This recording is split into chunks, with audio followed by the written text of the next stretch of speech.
Ton of football for you. We got it for over 2 hours. Here's the deal. Baltimore lost that game. You probably know by now. All-time comeback by Buffalo. Might be the best game in the entire season. I don't know if we're going to be able to top that as far as the stakes, the teams that are involved.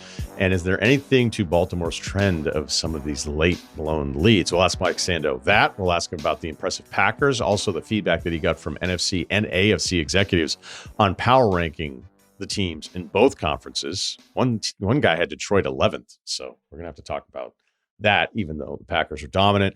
All sorts of stuff from all over the NFL, including a look ahead to Caleb Williams' not debut, but debut in year 2 with a new coaching staff and the debut of J.J. McCarthy. And the Chiefs kind of lost in the schedule a bit.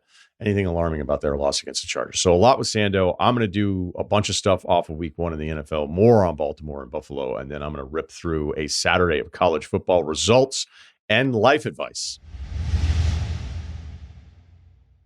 This is the Ryen Russillo podcast presented by FanDuel, and the NFL is officially back. So if you're going to be in it with FanDuel. They've got the goods, futures, live betting, SGPs, that same game parlays, your way bets, all of it. The app's clean, it's fast, and yeah, when you win, you get paid instantly, which is nice because Sunday patience doesn't exist. So get your bets in, build something bold, and make every game feel bigger. Download the FanDuel app or head to FanDuel.com/Ryen, R-Y-E-N, to get started. The Ringer is committed to responsible gaming. Please visit rg-help.com to learn more about the resources and helplines available, and listen to the end of the episode for additional details. Must be 21 and older and present in select states, or 18 plus and present in D.C., Kentucky, or Wyoming. Gambling problem? Call 1-800-GAMBLER or visit rg-help.com. Call 888-789-7777 or visit ccpg.org/chat in Connecticut. Paid endorsement. All-timer last night with Buffalo's comeback win against Baltimore. So I'll run through a bunch of stuff from week 1. Really excited about the Bears. We'll see. I'd like to do best win, worst loss every week. Good luck having a better win than what Buffalo pulled off. Good luck having a better win all season because that was just absolutely historic. So, look, it was the Packers all day until we saw what happened last night. So, Baltimore felt unstoppable. Let's talk at least a little bit about how good they looked. And Collinsworth just gushing, which he should have been, because at one point he's like, I don't know what you do. I don't know what you do with this Ravens offense. Henry had a 30-yard touchdown run where as soon as he gets the handoff, when any kind of momentum, you're like, well, what's going to happen here? It's like your safety's not even going to touch him and get thrown to the ground. So they go up 10-7 on that one. He has a 49-yard run that set up the Lamar 10-yard touchdown run. Henry, I think, should lead the league in this new statistic called yards before decision, because the defensive back Strong was running side to side with Henry for about 20 yards before he finally figured out how to tackle him. So actually credit to Strong for even making the tackle. But if you look at, when he's getting close to him and running with him, it goes on what feels like forever until he's like, how am I going to get this guy after he just saw, I think it was Bishop, get thrown to the ground on a previous touchdown run. So Lamar runs it in for 10 yards, completely untouched, because now you're completely freaked out about Henry. The Bills went to a 2-deep safety look to try to stop the run, because they felt like, oh, maybe if we have a second guy coming into this and getting any kind of angle on Henry. Henry also at this age, 31, at this size, we understand, like getting to 21 miles per hour when he had that huge run in the second half as well. So it's just, it feels like when Baltimore's rolling like this, it's just the worst for the defense. So we're looking at what the Bills are going to do, which credit to the Bills for getting 3 points out of the end of that first half, which ended up being huge later on. But you're looking at seeing what kind of adjustments you're going to get from Buffalo, and it was pretty apparent that they were going to try to sell out to do whatever they could to just clog up everything around the line of scrimmage. And with that, then it just means Zay Flowers is wide open all over the place. So, and despite the comeback here for the Bills, I think all of us should maybe, again, we're talking about the Bills as a Super Bowl winning team, right? So we're going to hold them to a higher standard. With the changeover, some of the pieces on the defense, the secondary, I don't think necessarily had this great night, but it's the constant fear factor of whatever mesh point decision you're making against Lamar and Derrick Henry, and then realizing that Zay Flowers one-on-one is just going to be open the entire time. And sometimes they just completely lost him. So I am a little worried. Other than Bedford, I am worried about this Bills secondary. However, having said all of that, it's 40-25. I don't know what you're doing. Apparently some Bills fans were leaving. Bills fans, like, come on. You're the Buffalo Bills. What else are you going to do? So Buffalo is down 40-25. Baltimore has the ball at 9:18 left of the fourth quarter. Teams are 53-0 since 2000, up 15 points with 8 to 10 minutes left in the game. Baltimore goes 3 and out, a touchdown in 3:20 from Buffalo. You have the Henry fumble, another touchdown from Buffalo in just a minute 8, a 3 and out. Some people debating the 4th and 3 decision to punt, but it's 1:33 left. And granted, at this point, you kind of feel like both defenses are spent, even though they're stopping Baltimore here, which is something you just didn't even think was going to be possible from everything that happened earlier in the game, from them getting to 40 points. But I don't know, man. 4th and 3, your own 38. If you don't get it, then it just feels like you're giving them the field goal, where I still think there's a devaluing of backing up a team and seeing them have to execute multiple times. But again, some of these games, the guys are so tired at the end of it, it just ends up being a free-for-all. So sometimes I don't even know that you can necessarily judge and go, okay, well, now what's wrong with Baltimore's defense and everything? It's like, well, they were just out there for a ton. But granted, the same thing was happening with Buffalo, and they were able to shore it up. So I still think that you punt there, because if you don't convert on 4th and 3, and there's a minute 33 left, like, you're not asking Buffalo to do anything. However, Buffalo does everything they need, including Coleman, who looked like he was going to run in for a game-winning touchdown, which I would have been fine with, but you realize this actually may be better because now they're going to be able to run clock. They run clock. We had the 2-point conversion thing that ended up getting messed up for Buffalo because the receiver was out of bounds when he came in. They kicked the game-winning field goal with the guy that was working on a high school field earlier this week. So, Alan, you knew as you were watching the game, you're like, the only way this is even going to happen here for Buffalo, because Baltimore felt like the superior team throughout much of the night, which I still think is an important thing. Like, after these losses, after a win, be like, who actually felt like they were the better team? Granted, I know no one's keeping track in the standings of who felt better as opposed to wins and losses, but I still think it's an important exercise when you're watching these games. So you knew Allen was going to have to put on the cape.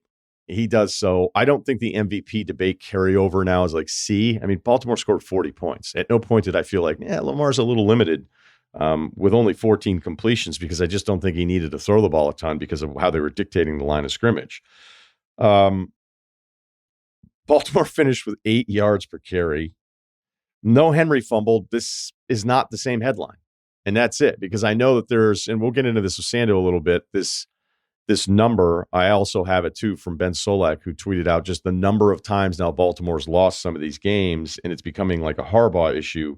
Yeah, sometimes. I mean, but last year the receiver was out of bounds against Kansas City. Henry fumbles. If Henry doesn't fumble, like, that's on Henry. As great as he was last night, and it looks like he's primed for another great season, you just can't fumble in that spot. And Buffalo needed something special, some kind of momentum turnover play to even get back into this game, and they got it. So if you're Baltimore this week, because it's a season group, and yes, coming up short in the playoffs all the time, and this tendency to blow some of these games, I still think what you do is you look at I know this sounds hard, but you look at last night as a positive. Like, this is what we can do against one of the best teams in the NFL at their place. And it sucks what happened at the end. And it's a horribly, this is one of the all-time games that we're this lucky to get this on Sunday night to start the season. But you should be motivated about what you're capable of, and you also should be motivated to be completely pissed off that you gave this game away. So that's it. I mean, it's a tough first half schedule for Baltimore, much like last year. They'll get Cleveland, but then it's Detroit, Kansas City, Houston, the Rams, the 4 after the Cleveland game. Remember, they were 2-2 last year. They did get it to 7-3, and there was talk, about Kyle Hamilton and moving to safety, and then that changed the defense around it. It also changed the defense around it. They played a much easier group of quarterbacks the second half of the season. So we'll see where they're at standings-wise, because if they don't get off to a great start, it might have more to do with the schedule than some sort of mental hangover. You would think this group has been around enough now, even with their playoff disappointments, to not have some sort of mental hangover blowing that game. As devastating as it was, this group should be still seasoned enough to get through it, and they should be pissed by it, not disappointed. Well, I guess they should be disappointed, but you get the point. All right, Green Bay. They needed this one big time. 27-13. They're up 24-6 on Detroit. Total domination throughout this game. Late score there from Detroit, whatever. They've been 1-6 in their last 7 against the Lions. Love finishes with a QBR at 92. He had 10 different players with a reception. The opening TD throw to the tight end Kraft was just beautiful. It's that linebacker throw where the linebacker has, these quarterbacks know this. The linebacker, when he is turned chasing a tight end on that throw, the linebacker almost never has a chance of making the play. So it's over the linebacker, who's like kind of blind to the whole throw. He's watching the hands of the receiver, And then inside of the safety coming over, just an absolutely gorgeous throw from Love, who last year did not build on the momentum that we had off of 23, whether it was health or whatever. But I think it was fair, as excited as we were about this Packers roster, to go like, is there a chance? Because we've already talked about this kind of stuff. And I think at least for an afternoon, it was great. This wide receiver group I've mentioned before, Dobbs felt like the primary guy, even though I think Reed ended up with more targets. Then you got Wicks, then you got Watson, and of course Matthew Golden was the first round pick. So Watson, who's out, I think, with the ACL injury until midseason. I don't know. He's on the PUP list right now. But you figure if they have that entire group healthy, even if I've at times thought, like, is Reed going to be nasty? Is Watson going to be the one that's really nasty? Is Dobbs actually the best of this entire group? It feels like it's a group where you're expecting one to really stand out. I know that at least I have at different times with all of them, but maybe the point is that this doesn't really matter, because with Kraft and those four guys, if Watson comes back this year and has any kind of impact, it's a pretty nasty group of receivers. The O-line held up great against a healthy front from Detroit.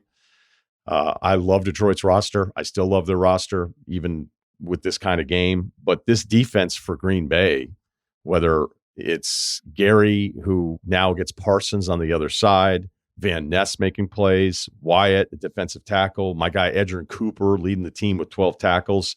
They held Detroit to 46 yards on the ground, 2 yards per carry. And even when there was a completion, it felt like 2 or 3 Packers were there to clean it up for really nothing after the catch, other than that one Laporta play where there was a pretty big yard after the catch number on that one. So dominant from them. They needed it maybe more than anybody that's at least considered a Super Bowl contender, considering the history against Detroit. Not worried about Detroit. Yeah, the coordinators, the interior of the offensive line was definitely a mess. But I still think it's too talented of a roster. And it was kind of nice to be like, oh yeah, when this team is healthy, there's all of these guys, even on defense, that I really like. But again, that D-line was neutralized quite a bit by the offensive line of the Packers. So the best early game, I think it's the Steelers win against the Jets. Rodgers, 4 touchdowns, 3 touchdowns off of play action, his most play action touchdowns in a game since 2016.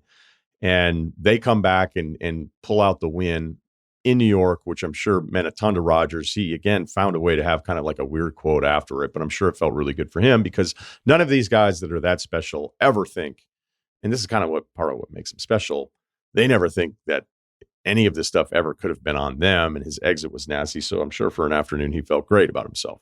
The Steelers defense, I don't know. I mean, it fell off in the second half of last year. This Jets defense that I want to get to here is one of the more interesting groups because of so many of the dudes that I like. Again, another group where I like their personnel, but the numbers didn't show up, at least for a day yesterday. But Fields is kind of the story here, even in a loss. It's his 45th career start yesterday. We use it with Sando all the time, the expected points added numbers for offense. This is Fields' best EPA in a game of any of his 45 career starts. So some really nice stuff on third down. Being the threat to run. Not every third down worked for him on some of the keepers. But you give him the rushing output that you're going to get. Like most quarterbacks are going to look pretty good. And then you on top of that, the physical gifts that made him a first-round pick in the first place, and why so many Fields defenders still exist today. I did think it was kind of interesting, like, do Bears fans or Steelers fans, would they be more disappointed if Fields turned into something? Because the Steelers were off of him quick, which I don't know that was that big of a mistake, but the Steelers' issues in the second half of the season last year really, I thought, had more to do with their defense. But Fields was terrific, at least for a day. So we'll see. But again, 182 yards on the ground from the Jets for a team last year that had the second lowest rushing yards per game of any team in the NFL. Vegas was the only team that was worse than them. And again, this Jets personnel on defense, though, who the fuck is that guy? Edgerrin Cooper Award. Probably Will McDonald, the first-round pick out of Iowa State, edge, third year now. He was fantastic, just chaotic all day long. But this Jets D, think about this. Last year, 3rd in yards allowed per game. So 3rd best team when it comes to that. 20th in points per game allowed. That's hard to do. A lot of it has to do with penalties from last year. They put up the graphic during the game, how many penalties they had, how bad it was, or at least penalty yards. I think it was the more damning number for them. Worst team when it came to missed tackles, but there's still a lot of guys in the front, and of course Sauce as well. But the Field story, I don't know I'm certainly not here to make any definitive statement on a guy that I haven't had a ton of faith in, but could he possibly be the rare fifth-year success story? Staying in New York with the quarterbacks, I thought watching Wilson struggle yesterday against the Commanders, I was like, I think he's going to be the first quarterback benched this season because of play. I thought it was insightful early in the game. By the time the game was over and you saw the media rounds, it's not insightful because it feels like it's going to happen. Jameis inactive yesterday. Was wondering, but look, it was week 1 for me too. A little behind on the deactivated players list. I don't think it makes a ton of sense to put Dart in there this soon. The Giants defense actually, again, another group. I like a lot of the names, held up pretty well, but the offense couldn't do anything. Let's talk about red zone, Russell Wilson, because this is a carryover. If you looked at the play calling with the Steelers last year, how much they didn't trust him because they just didn't feel like he could rip the ball, didn't feel like he could get out and get anything going with his legs. Let's run through these red zone possessions here for the Giants yesterday against Washington. So the first one, pass -2 yards, incomplete. Third down, he tries to run it. He gets cracked, fumbles, is able to recover his own fumble. They're going for it on fourth down. It's an incomplete. They get a penalty. Then Scatterbo runs for a negative yard. After an incompletion, 3rd and goal, incompletion. They kick the field goal. The next red zone possession, which was set up on a 4th and 2 at the Washington 33, where Wilson threw a pick, but it was roughing the passer. They start over at the Washington 18. 1st and 10. Wilson, a 1-yard touchdown run. The second down, he hits a 14-yard pass. So here we go. 1st and goal at the 3. Giants football. Incompletion, incompletion, incompletion, incompletion. The thing about Wilson is that, well, obviously it looks like it might be over, but the longer he's allowed to play and it looks like this, the worse it's going to go for him, which in New York, in a major market, which is really important to him. Like a lot of this stuff, which we've already covered now for years. I mean, I've been talking about this for a long time, is he had a quote yesterday, was like, and again, mid-quote, you can tell he doesn't really know where he's going to land the plane, but he's just making sure he's checking all the boxes and saying all the right things. But in his effort to do that, it just feels so like, I don't know if disingenuous is the right word, but we've covered all of this stuff with the Wilson quotes. But if he's in New York in that media market every single week doing the same thing after bad performances, it might be better for him and the brand focus to just move on to somebody else, because that market is going to lose their minds if that's the kind of post-game stuff they're getting after those kinds of games. Worst loss, Miami. I mean, does it get worse than being down 30-0 to the Colts and having Daniel Jones score in every single possession? I guess something Manning and Luck never did in a game. Early, healthy Miami, you're like, all right, we'll figure it out. Tua will get there, start slinging it. That didn't work. It seems like a million years ago, but it was only 2 years ago. Miami was 5-1 with a week 3 win against Denver where they won 70-20. And all of us are kind of losing our minds being like, what is this team capable of? But it's a mess. And McDaniel now moves to the front of the list for the first, at least the betting odds, for the first head coach to be fired at +200. Dable's second, Steichen is third, but maybe you feel a little bit better about him after yesterday's win. Okay, some numbers for you every week. Do you know how easy this is for me? Do you have any fucking idea how easy this is? This is a fucking joke. The Ravens have lost 8 games since 2021 where they had a win probability of at least 90%, 3 more than anyone else. That's from our good friend Ben Solak. The Browns held Cincinnati to 7 yards in the second half. It's the fewest yards in the second half for a winning team in 25 years. Speaking of win probabilities, I appreciate the Fox broadcast when it was 10-7 Seattle against San Francisco, 11-14 left in the third quarter. They threw up a win probability number, 61% for the Seahawks. I was having fun with that game, but once I saw that, I was like, okay, now I'm in. Incredible comeback from Purdy without Kittle, hitting the backup tight end for the game-winning touchdown. Darnold, now on Seattle, gets it down. I'll be honest, I actually felt a little bad for Darnold on that fumble. Cam Ward, he had the second lowest QBR of any quarterback opening week. Only better than Tua. He also had a lot of drops there. That guy's just out there rifling it. So against that Denver defense, Cam Ward, look, first start, I thought that was a really tough spot for him. They kind of hung in there, so I guess you give him a little bit of credit. The overall numbers are not really great. But Denver's defense, once they were able to just send the pass rush, and Ward was getting it out, but it was definitely a mess. And then he didn't even see the blitzer off his right side on that last throw. Travis Hunter, 39 snaps on offense for his Jags debut, 6 snaps on defense. Dominant win for Jacksonville against Carolina, where Bryce Young very quickly ruined some of the momentum he had coming out of the 25 season. Okay, we're going to rank stuff here. It's just a general observation. If you're dealing with something, you're in a bit of a controversy, what is the best way to post? What is the best way to just tweet through it? I was thinking about some examples recently, and there's always, you go with the child. Here's my kid. I know everybody's pissed at me. Here's my kid. After that, I think I've seen the move with a dog. After Jackson Hole, I thought about adopting a dog. Just be like, all right, but here's my dog. Everybody, back off. Or you could just say huge third down here, which is guys that just live tweet games constantly. And it's like 3rd and 8 late in the game. It's like, this is a big third down. It's like, no shit. So if you had to rank them, I think dogs in general have a higher approval rating than people. Not even sure that's debatable anymore. So it feels like dog 1, child 2, huge third down 3. The Ryen Russillo podcast is brought to you by FanDuel. Football fans, week 1 isn't over yet, and FanDuel is the best place to keep celebrating because they're giving all customers a no-sweat NFL bet on tonight's game. From the money line to player props to same-game parlays, your no-sweat bet can be used on any NFL wager type, and if it doesn't win, you'll get bonus bets back. Okay, Monday Night Football in Chicago. How about this line?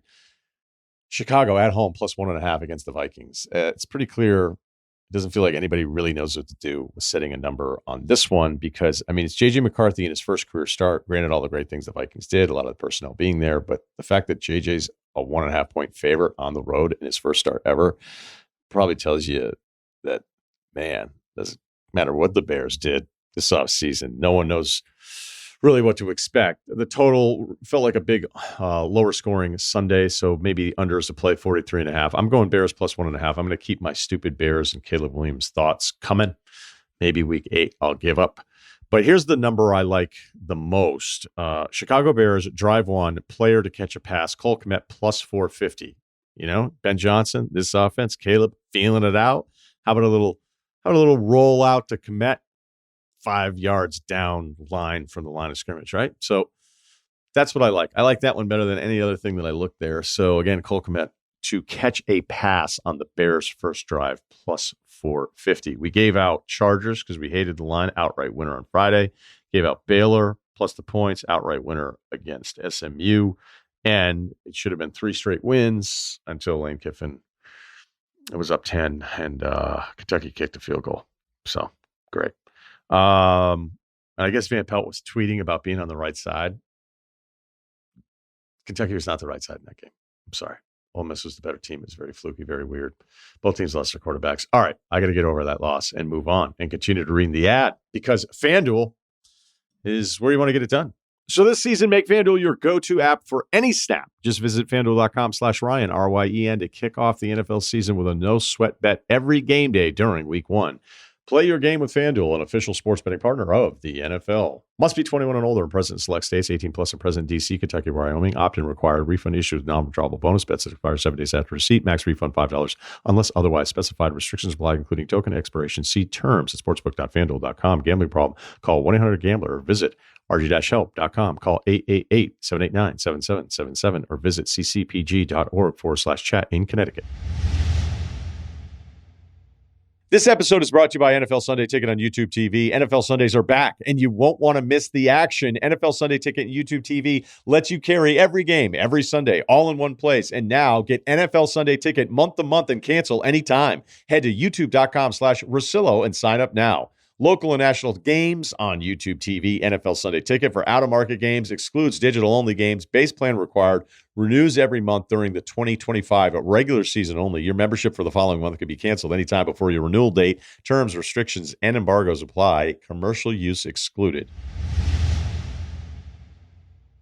Mike Sando joins us to start our NFL coverage. We love having him on. He does the QB tiers. He also did something I thought was really interesting where he had 8 executives power rank both the AFC and NFC. So we'll kind of get into that as we go through some of the results. But we have to start with what we had in Buffalo last night. All-time comeback.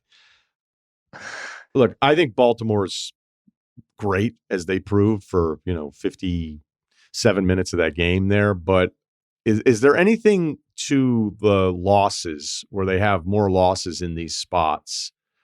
Because that's being discussed a bit today, whether it's a style or a Harbaugh thing. I mean, look, Henry doesn't fumble the football. We don't have this discussion here today. But is there anything to this that you think is more than just a random occurrence of luck here?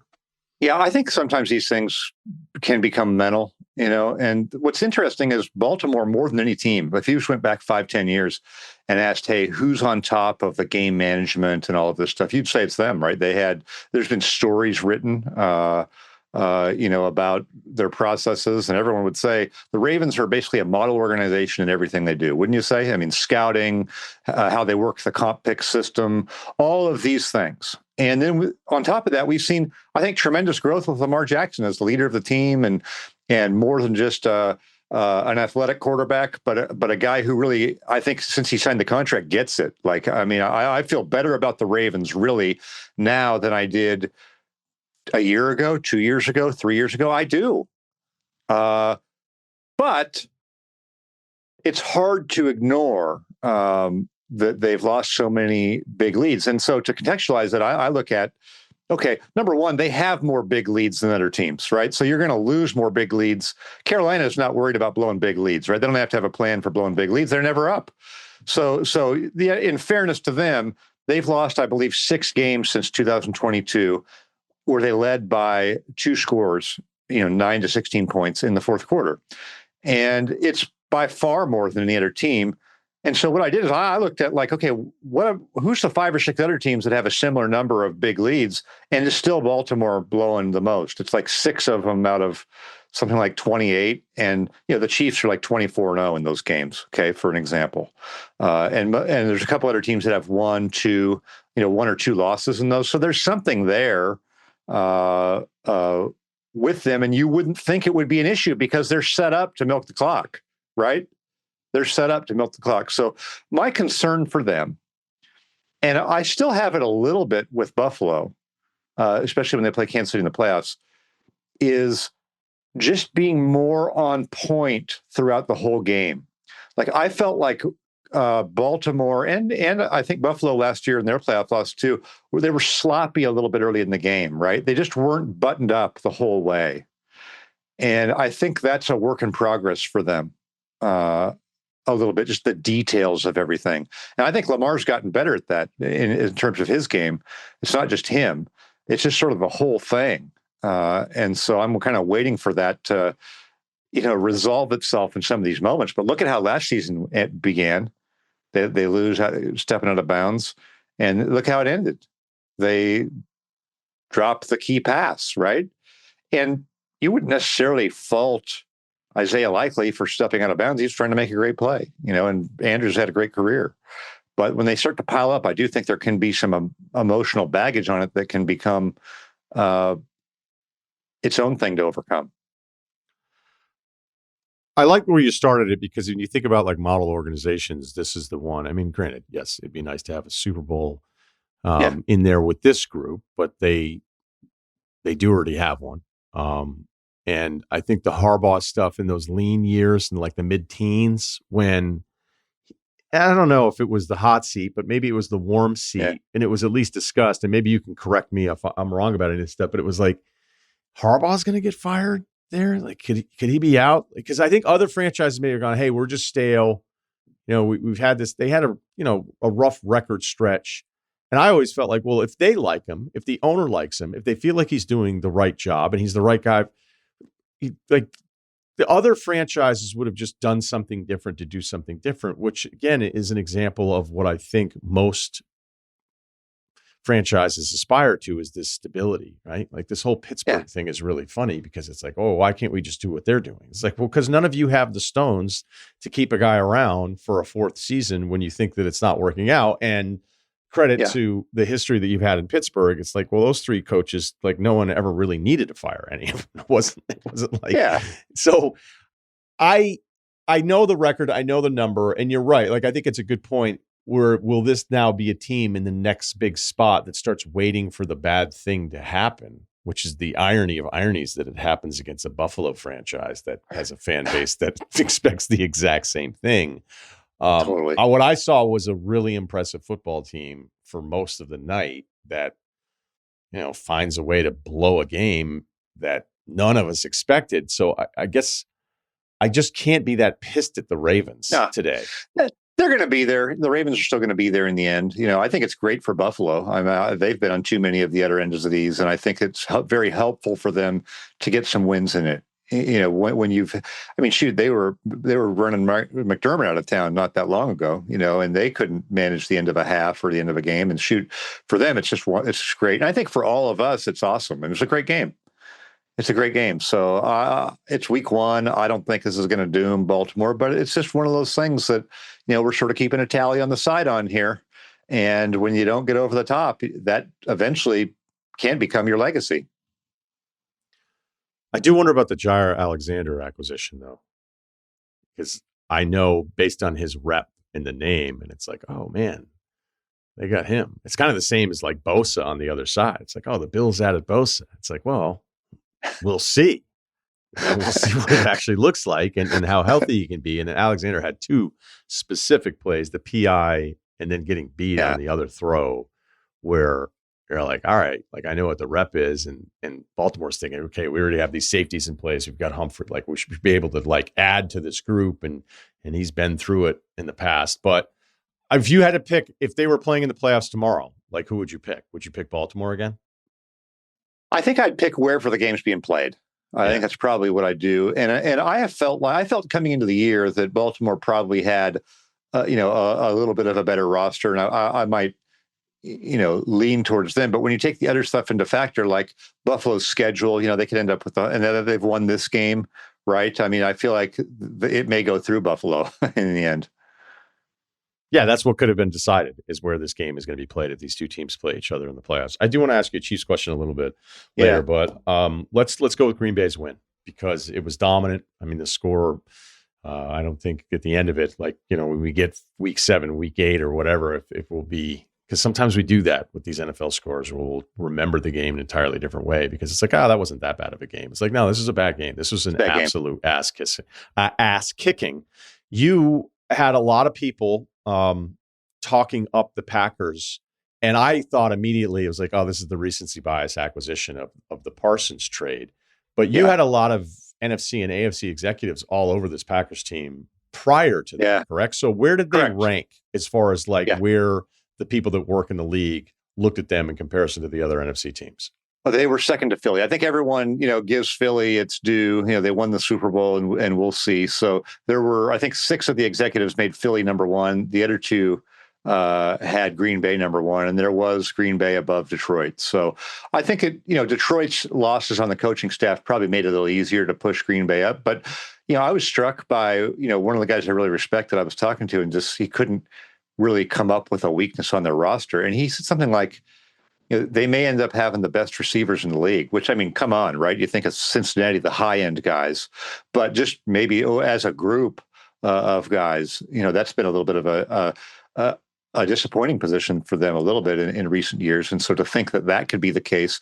And he basically concluded, if I had to find a weakness, is it the quarterback? I think he'll be fine, but, that's pretty good if Jordan Love, who people are really pretty high on, is a little bit of the uncertain link.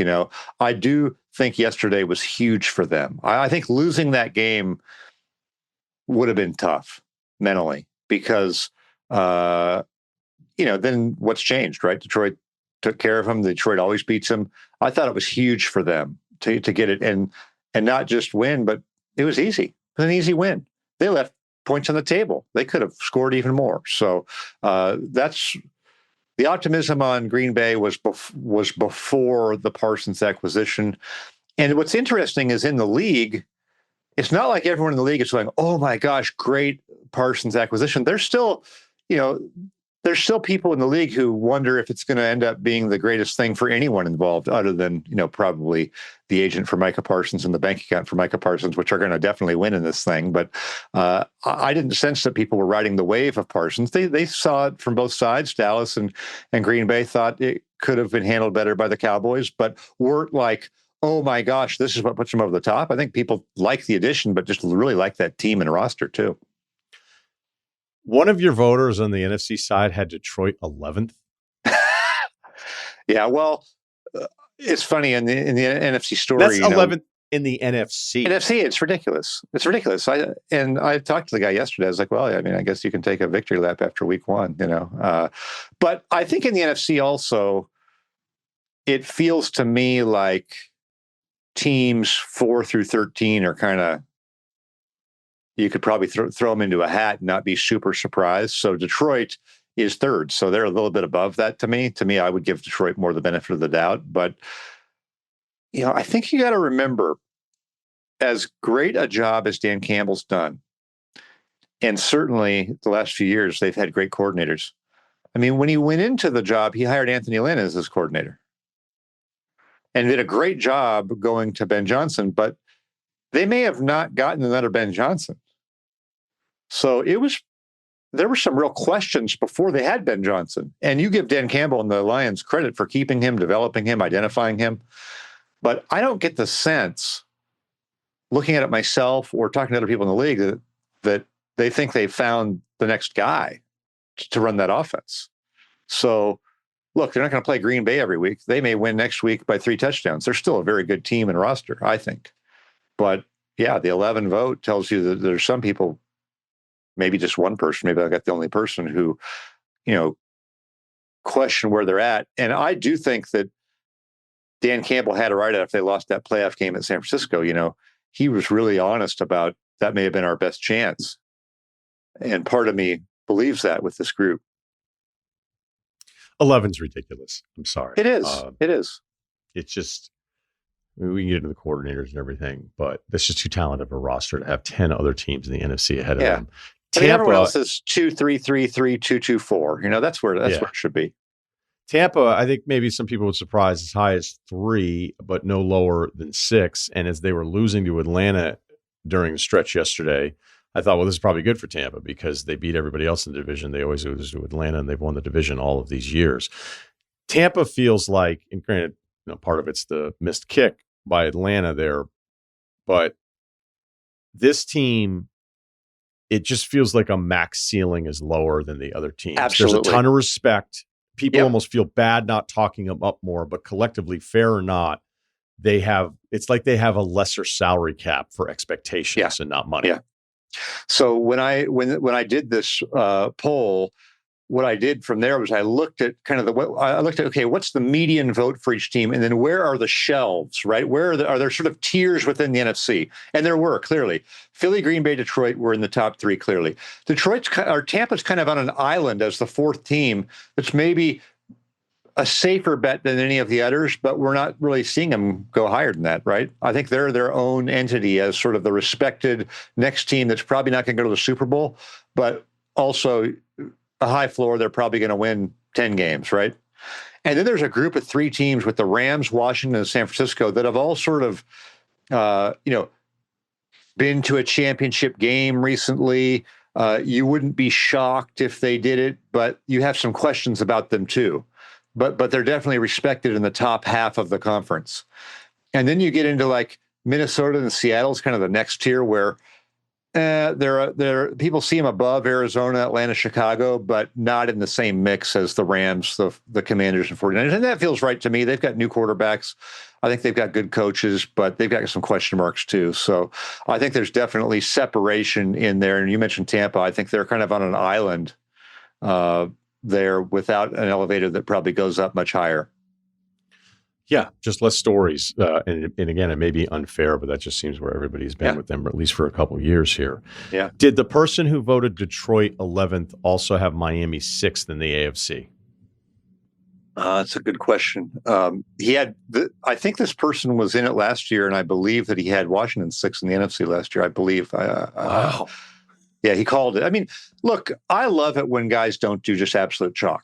They're going to be wrong some, but they're going to get some stuff too. So let me see. You were asking if this person. What was your question again? I got it in front of me. If the Detroit voter who had them 11th had Miami 6th, which was their highest. No, he had vote. Miami 10th. Someone else had Miami. Yeah, Miami was 10, 10, 9, 13, 11, 9, 6, 9. So 6 was the highest for them. Yeah, it looks like it's 6. Maybe I left off the one. 16th must have been the vote for Miami after yesterday.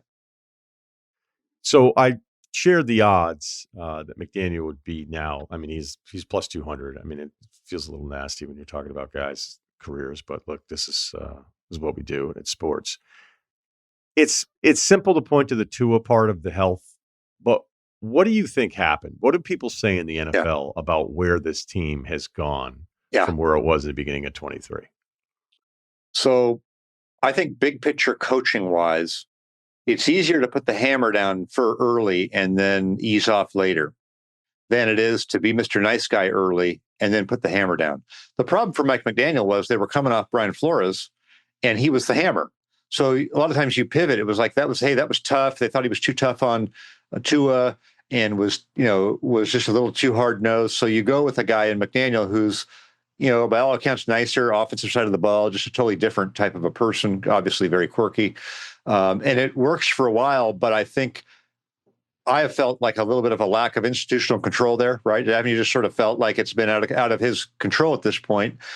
And there's not enough scheming you can do to make it all right. And they've also brought in, Tyreek Hill is somebody probably best managed by an Andy Reid, right? Who's going to a little bit more of skins on the wall. He's a little bit more iron fisted, and guys will play for him. They will put aside stuff for him for the chance to win the Super Bowl, right? He can bring in somebody who there's a little bit of a character concern here.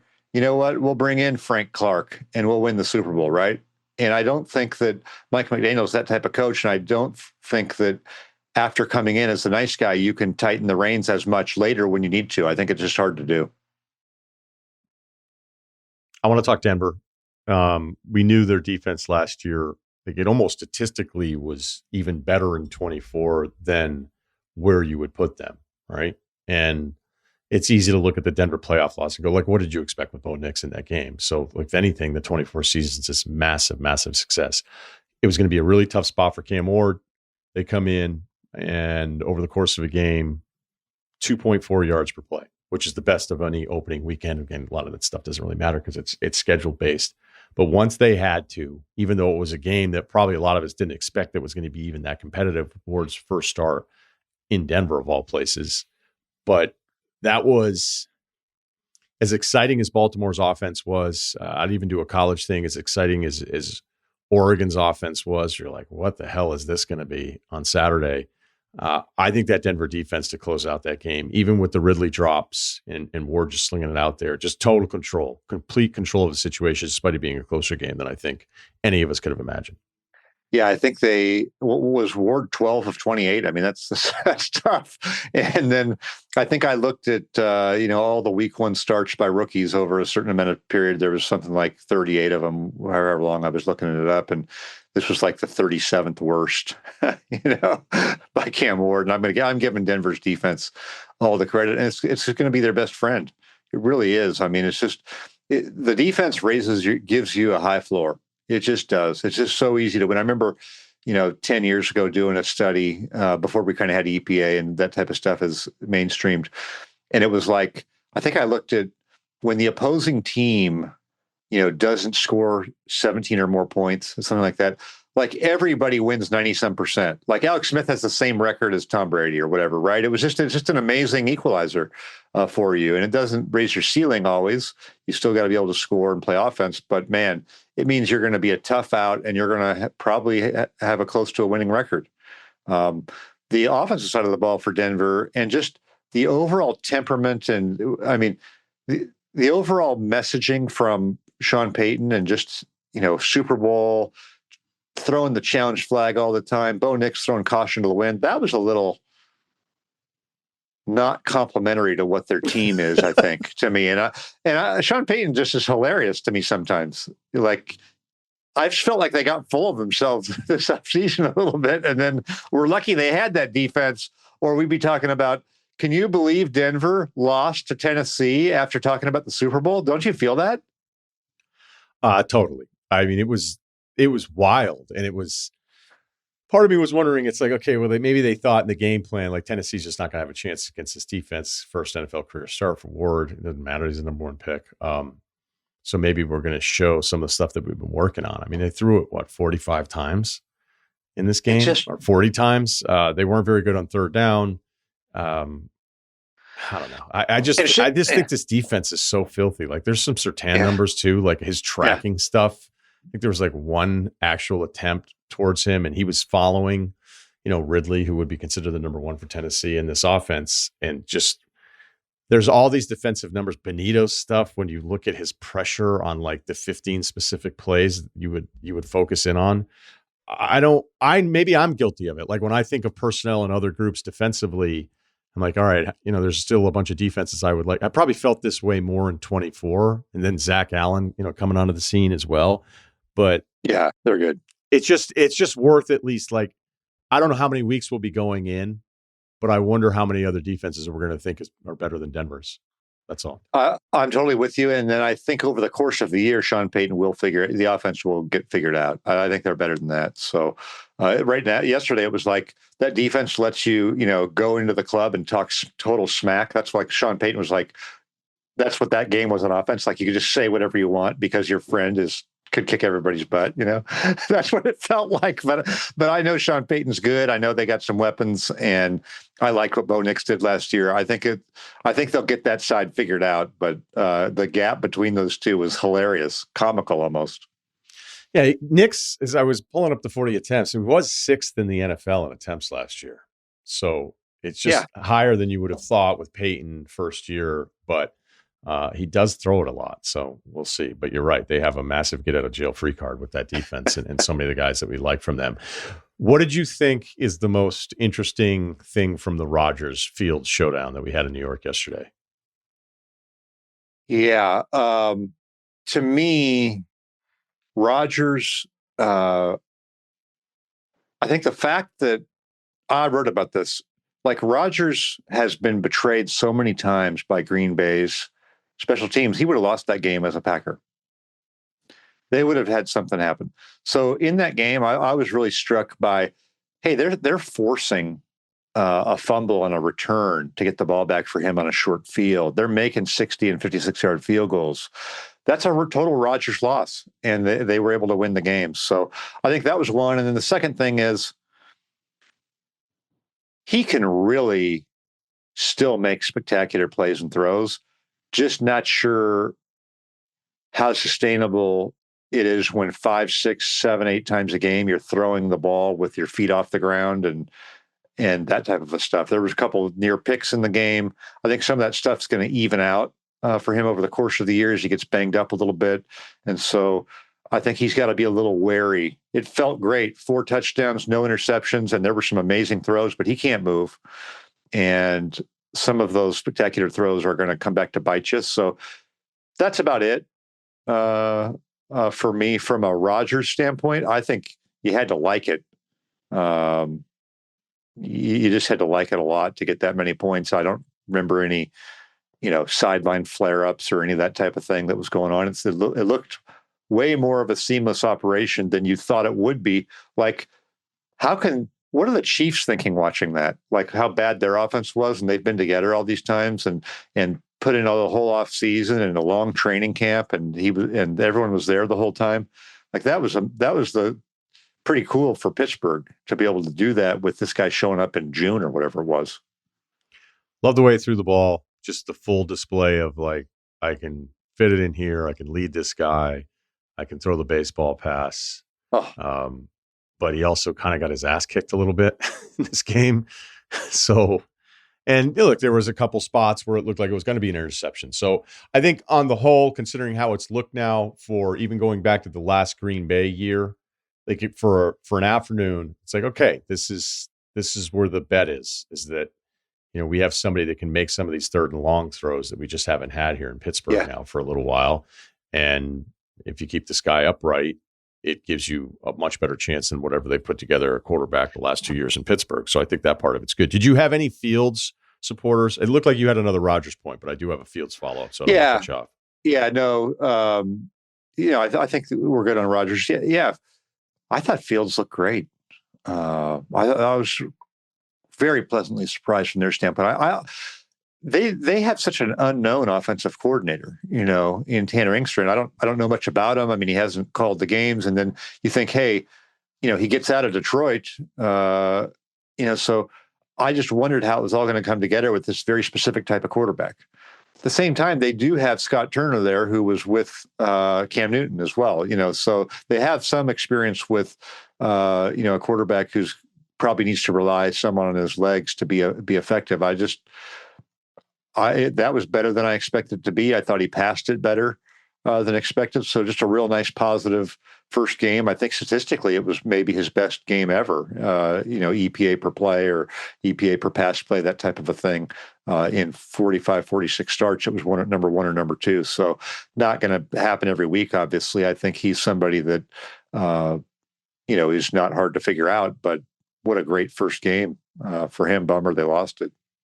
I'm going to do another college football NFL thing here. Arizona State, unbelievable story. Picked last in the Big 12 in 24, make it to the playoff and hang tough in the playoff after winning the Big 12. But the carryover is, okay, now you're 100. And also, something we always look at in both levels of football is what was your one score game record. And it feels like with Arizona State, with the way the rankings came out, it's like, all right, enough of you guys. Yeah. Do you think what you saw from Kansas City against the Chargers on Friday was like, okay, a little bit of a carryover of this is where the doubters are, that, it still seems a little ridiculous. It's like, hey, this one score record run that they had, which is an absurd number. That's the first one score game they end up losing in such a long time, but they still made it to the Super Bowl. So it's not like they got the seed and then lost early. But I think for the Chiefs doubters, that game this is a carryover of all the things that we didn't like about the Chiefs in 24, and they finally didn't win it. Yeah, I'm with you. Also, Andy Reid going up there talking about the energy wasn't there it's week one. But I think they have struggled with this, and it's just human nature. When you've been to the mountaintop so many times, it's just hard to get up for, just a game, isn't it? Don't you think, when you're just you can't. I used to be a big boxing fan. Muhammad Ali didn't get up for every fight. I mean, he had some kind of lame fights against some guys that were not close to being in his class, because when you have the highs be so high, it's just like, can you really pretend that? Can you really be as up for stuff? And I think they have put it together when they've need to, even in the course of games. That's kind of been their thing, right? Hey, we're here. We'll find a way. We'll pull it out when we have to. But how sustainable is that when you've got these other really good teams in the conference, and you've now had an injury to Xavier Worthy? There's maybe some questions about their roster. I certainly like the addition of their left tackle coming into the season. I thought they would have a better year, and I thought they would do more offensively. Maybe they still will. But that Andy Reid knows his team, and for him to say that after the first game of the year, hey, we just got to bring more fire, kind of. I was like, yeah, that sounds like a team it's hard to get them going. Andy Reid's mentor, Mike Holmgren, I covered him for years when he was in Seattle. Remember when they had that second Super Bowl loss to Denver? They won the Super Bowl, and then they lost the next year. And I remember him saying, I had a hard time getting them to believe, that whatever Denver was that good. It was like, you've been so good, you've had so much success, it's sometimes hard to just be up for every game or team. I wonder about that. Yeah, and for Ali, the reason he probably didn't get up for the ones at the end is because everybody close to him was making him fight for a paycheck. Yeah. But through the 70s, like I've watched all of his fights, and it was like, he'd hang around. He would just sort of stand there with Ron Lyle for 10 rounds. And then in the 11th round, when the announcer's going, geez, I don't know if he can do it, then he unleashes a 7-punch flurry and the guy's out, and you're like, oh, okay. He could still do that when he needed to, but he didn't do it for 10 rounds. Yeah, the Thomas Hauser Life and Times book, which is the first one I read a really long time ago because it came out in early 90s. Yeah. I just remember how disgusted I was with the end of the story. And it's why, like, when Floyd Mayweather had said, again, Floyd quotes, I don't know how much you want to be, if Floyd Mayweather's making you that upset about a quote, then, maybe you should move on to something else. But I did get upset about this one when he's comparing himself to Ali. And he started bringing up the losses at the end. It's like you read the end of that book from Hauser and you're so disgusted with the people that are supposed to care about Muhammad Ali the most. And it felt like they give a shit about him at all. He was so done. He was so done for so long, but he could still rally when he had to. And that's a little bit where the Chiefs are at. I love that all these are on YouTube. Go to the last 2 minutes of Muhammad Ali fighting Ernie Shavers. Okay. It's awesome on YouTube. I get goosebumps doing it, watching it. I watch it 2 times a year, probably. I love it. But I mean, it's sad because he's so much of a better fighter, but he's done. But when he had to do it, I mean, he rallied.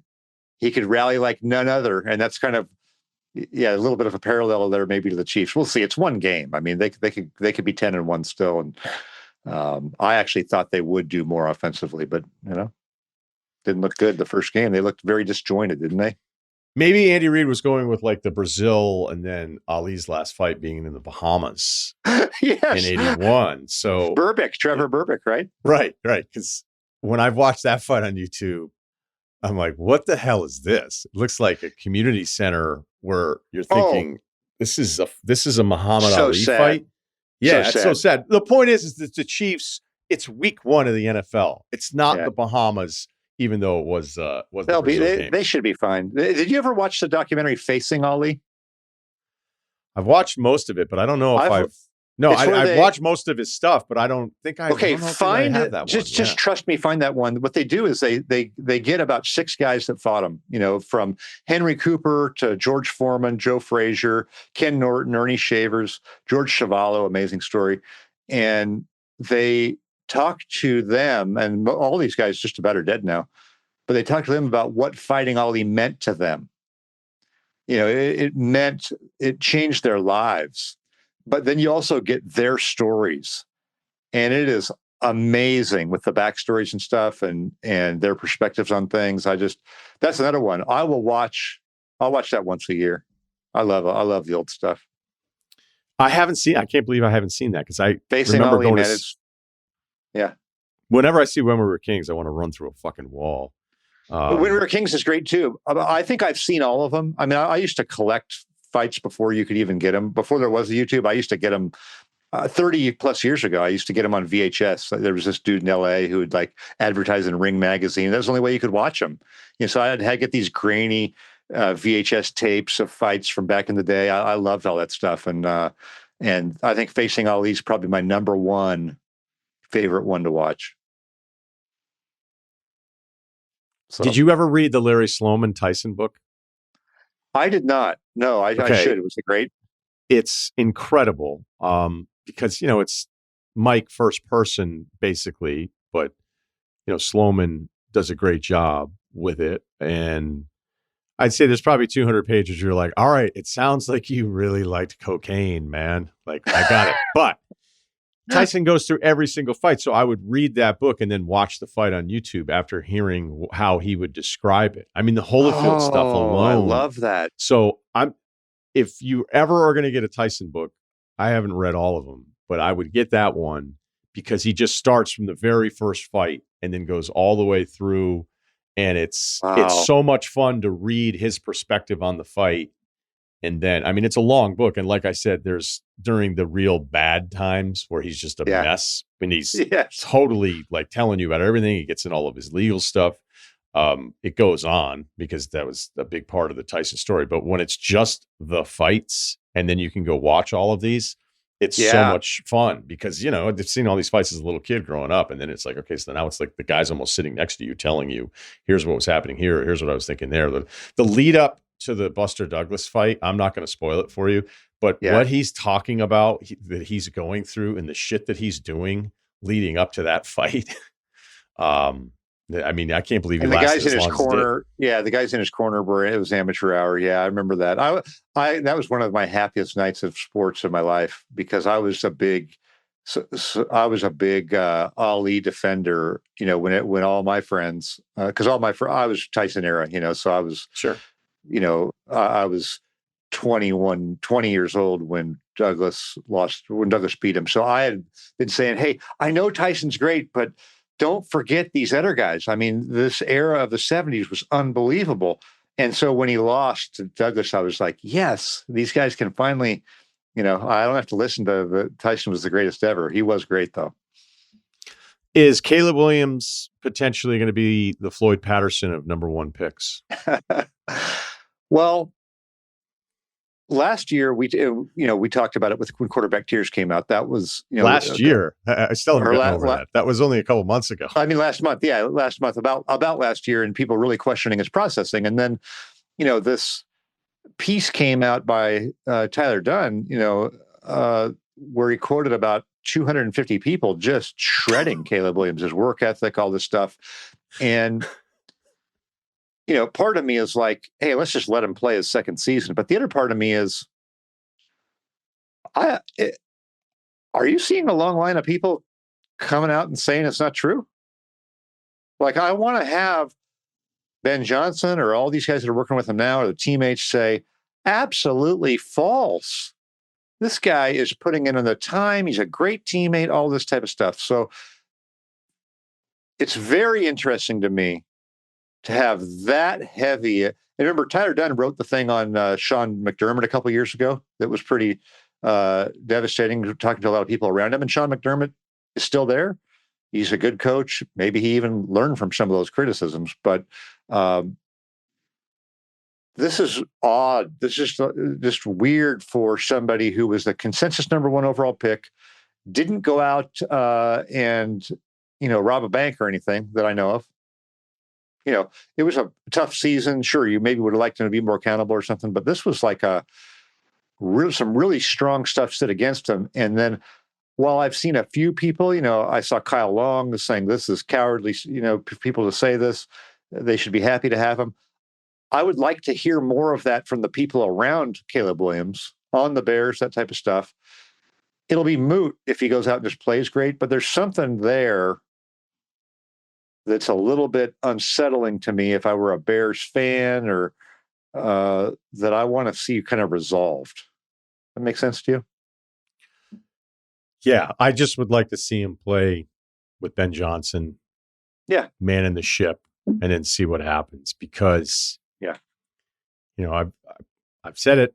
I'll say it again. The people that didn't like him didn't like the nail polish. They didn't like the quote that wasn't even his quote that was attributed to him about ownership and all the stuff. And it was an agent and the crying part of it. Like, I never heard anybody knock his football ability. I never really, like, I thought the 2 years ago at SC was incredible, or the second to last year. And then his last year, that team was a mess. So I still believed in him trying to figure out how to save that team on all these Saturdays. So from a football standpoint, I've never heard anybody prior to the draft pick be like, oh, he's just not good at all these things. Then you had your piece where it sounded like you took it easy on him by not just unloading the full clip on him of all the stuff you had. When you had told me, hey, there was this isn't 5 people that watched the tape that didn't like it. It's like 20 people. So then you're like, oh my God, is it really going to be this bad? Is it a football conversation and not a personality conversation? And this piece felt like it was all of it. So that's the part where I'm kind of shocked that a guy that goes number one overall, that I understood why people didn't like him, but I never felt like it was about the actual football. And now it feels like it's the actual football. So some of the actual football. Yeah. And then a new coach coming in who isn't necessarily tied to him. I think the perception from the outside was, oh, Ben Johnson came to Chicago because of Caleb Williams. I don't think that's true. And in talking to people that investigated that as a job, thought, hey, maybe I have a chance to get interviewed. Maybe I'm going to be interviewed. I'd like to be interviewed there. There were a number of those people in the offseason who really looked at the tape, and then called around, talked to people. Hey, what?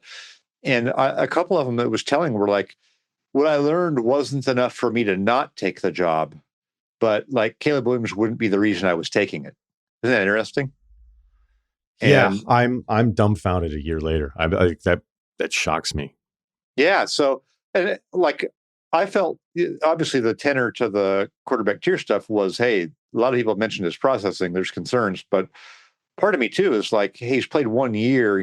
We'll have time for all of that. I didn't unload everything that I have heard on him. And but at the same time, like I said, I'd like more people to be pushing back. And I'm not hearing it. I don't have it. There's not like people I'm talking to behind the scenes or other people who are like, that this is all BS.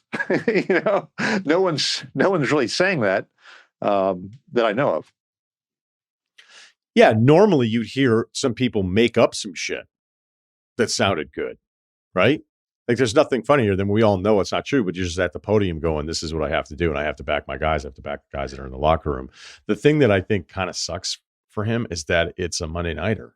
Like it would have been really nice if he could just settled in with this new offense and, the new hopes for a second season with him. A 1:00 start gets buried with the rest of the stuff.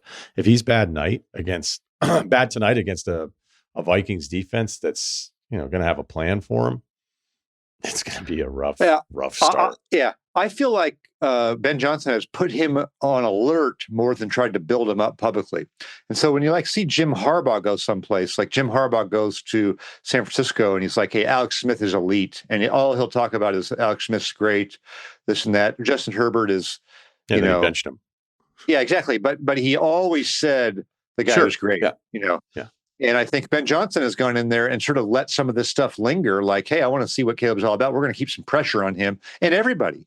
He's done that with everybody. I mean, he's made it clear he's upset when someone's in the training room too much or, not on point in practice. So he's taken a different kind of approach to it. And I'm very anxious to see in the game, the Monday night game, is he tailoring things to Caleb Williams to give him the best chance, or is he throwing him in the deep end and saying, hey, number one pick, can you do it? Like maybe we'll get a sense for that. Do you think they win tonight? I don't know about that. I think I'm glad I don't have any money on it because I don't know what JJ McCarthy's going to do either. Yeah, I mean, that's a total wild card. Yeah. Can you find a 14-win team that turned it over like that voluntarily? I know John Elway retired and they went to Brian Greasy, but Elway retired. They couldn't have kept Elway. They could have kept Darnold. I don't begrudge him for not, but this is a strange situation, isn't it? Yeah, we touched on it before the season, just because you think about that team, you've got the 14 wins. They lose the way they do at the end of the regular season with the seeding. Then they lose in the playoffs. And it's like everybody seemed to be totally okay with a team turning the page after a 14-3 season. And that's crazy. But, maybe think how much they must like him. Whenever a team drafts a guy, shocker, they usually like him. Although I don't know if Belichick loved Mac Jones.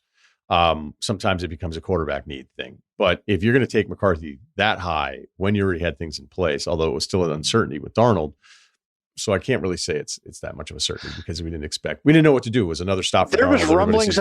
There's rumblings about JJ this offseason too. Yeah. Leadership of the team and all that type of stuff. I mean, it's interesting. I can't wait. Yeah. And either way, whatever the result is, it's going to be, it's that first impression. It's a new first impression for Caleb Williams, the first impression for JJ McCarthy. And, I just hope it's a good game. I mean, look, I have all this too. Caleb stock that I have people close to me being like, you need to dump all of this. You need to dump all of it. You need to get out. I just want to see what it looks like tonight. But if it's bad, it's going to be a rough week in Chicago for what was supposed to be the face of the franchise. Mike Sando, I don't know if he's the face of the Athletic. That might be unfair to a couple other people that we know. We just appreciate his work so much. You can read all that stuff, including that executive poll stuff, which is always interesting, in his Pick Six column every Monday, and it's up for you after a week in the NFL. So thanks, Mike. Thank you. I'm ordering that Larry Sloman book. I just found it now on Amazon while you were finishing up there. So you're going to love it. Thanks. Appreciate it. Yep.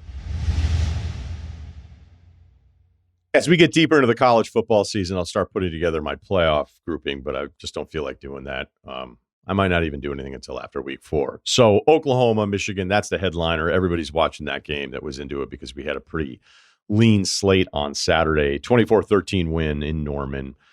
Just when Norman's right, man, it's a tough spot. And even more so for Bryce Underwood, Michigan's all-everything recruit. It's a tough spot for him. So look, he goes 9-24. 3 of 14 on third down for Michigan's offense. I think there's some really good stuff in there. The McCulley deep throw is just a thing of beauty. He has McCulley just kind of running one-on-one with somebody. He's got to lead him perfectly. He does. He had that first drive throw to Morgan with pressure right in his face. I mean, physically, all the stuff that you would want. I mean, the reason why this guy is this kind of like all-time recruit and why LSU and Michigan are fighting over him, like you see all of this stuff. I think it was really good to see him kind of on the stage, even though the numbers weren't very good. The bad stuff is, yeah, sure, I could sit here and talk about the rollout to his right side where he misses a really great developing play, and misses the player entirely. I mean, it's just a miss. I think the more frustrating thing if you're a Michigan fan is, what the fuck are you guys doing on play action? Sorry to be so harsh about it, but the mechanics of the play action stuff with Underwood is terrible. I don't know if that's on him or can't somebody just pull him aside and be like, hey, this is kind of how play action is supposed to work. So the fake handoffs are terrible. Nobody should be biting on any of that stuff. And it was happening all night. And then I feel like there's a couple plays where they had the running back on the wrong side, or he was going to play action fake to the wrong side of the running back. So I don't know whose fault that was, but that was really messy. And that should be a little bit easier to clean up. So until that's cleaned up, like nobody's going to bite on any of that stuff. If you can't at least just whatever kind of magic show you're supposed to have back there on the play action, they were lacking. So that's the Michigan side of it. Then you've got Oklahoma's defense, which the college football world got to see. This is what it's supposed to look like in Norman. This is what it's supposed to look like with all these guys flying around, killing everybody. And certainly with Brett Venables as the head coach, this is what Oklahoma fans should expect. And they saw that. And then you have John Mateer, who I'm so happy in a way that it was a lean slate that this many people got to see why this guy's this big of a deal. He is unbelievable. And I mean this as a compliment. His open field running, the change of direction from a quarterback, you don't see that a lot. There was a goal line hesitation where I don't want to call him White Lamar because I feel like it's insulting to Lamar. But Lamar, my favorite thing about him at Louisville was it'd be some kind of goal line run. And everyone is so afraid of what the next move is that he could then just walk straight in. And it wasn't because nobody went to go tackle him. It was they were so afraid to move and be out of position, they would just kind of sit there. It was a lot like the Steve Nash stuff, where everyone was so worried about the assist, Nash could just dribble right to the hoop because you would just be waiting. Be like, well, there's no way he's actually going to do this. Lamar could just walk in with these moves, just foot in the ground, and right in. And look, I'm not saying Mateer's Lamar. It is a compliment, but again, I don't want to be coming off as like I'm even comparing anyone to Lamar Jackson, because that Louisville stuff is still some of my favorite stuff I've ever seen in college football. Let's talk about the end zone throw, because McShay broke it down on the tape. I retweeted it last night. So they get backed up after a penalty. Mateer is deep in his own end zone, and he's actually waiting for the right side, the route on his right side to develop. So he realizes like it's not really a double move, but he's got to get the receiver clear of the corner with the way the throw is being set up. And he's doing this all while deep in his own end zone, and there's a linebacker running free, ready to kill him. I've told the story a couple times. I remember watching a game early on at ESPN. Mike Ditka and I are hanging out in a little side studio where you'd have like 8 screens up. Brett Favre waited on a third down for the tight end, I think, to clear from the defender. Favre knew he was going to get killed, but he had to hold the ball to wait for the tight end to get some kind of separation. He completes the pass. I think it ended up being a touchdown. And Ditka jumps up, like I thought he was kind of out of it, jumps up, freaks out. He's like, Favre, man, he's got the goddamn balls of a mountain lion. Favre wasn't in his own end zone.